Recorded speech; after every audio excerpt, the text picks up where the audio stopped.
আসসালামাইকুম এভরিওয়ান, কেমন আছো তোমরা সবাই? আশা করি সবাই ভালো আছো।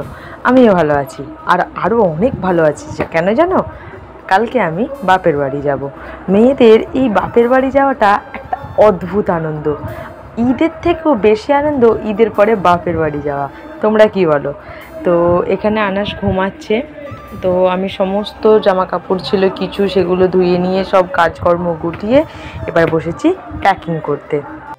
তো আনাসের আমি ওই ব্যাগ, তারপরে তোমার আনাসের যে জামা কাপড়, আনাসের মেডিসিন সবগুলোই গুটিয়ে নিয়েছি। এবার আনাসের খাবারগুলোকে একটু গুটিয়ে নিচ্ছিলাম। এটা সাবু নিয়েছি, ওটস নিয়েছি, এটা হোমমেড সেরেলাক্স নিয়েছি, এবং তার সাথে নিয়েছি এইটা মিছরি গুঁড়ো করে নিয়েছি। আনাসকে আমি চিনি দিই না এখনও, যদিও আনাসের 1 বছর বয়স হয়ে গেছে, তাও আমি চিনিটা প্রেফার করি না।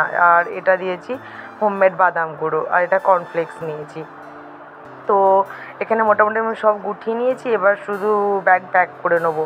আর এটা আনাসের জন্য বিস্কিট নিয়েছি, যদিও আনাস খুব একটা বিস্কিট পছন্দ করে না, তা সত্ত্বেও যখন যদি মন যায়, তো ওই জন্য আনাসের জন্য 1 প্যাকেট বিস্কিট নিয়ে নিয়েছি। তো এখানে আমার total bag packing ready.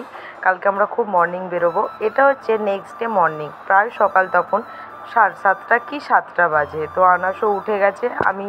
Anas উঠে যাওয়ার আগেই আমি সমস্ত কাজকর্ম সেরে নিয়েছিলাম, আমিও ফ্রেশ হয়ে গিয়েছিলাম, দিয়ে আমি রেডি হয়ে গিয়েছি। আনাসকে রেডি করে ততক্ষণ নিচে পাঠিয়ে দিয়েছিলাম। তো নিচে যেয়ে ব্যাগটা শুধু রেডি করব, দিয়েই বেরিয়ে যাব। তো ভিডিওটা ভালো লেগে থাকলে please like, share and subscribe my channel. এরকমই ব্লগ দেখার জন্য পাশে থেকো। আজকে আমরা এখন আসি, সবাই আমাদের জন্য দোয়া করো, সবাই ভালো থেকো। খোদা হাফেজ।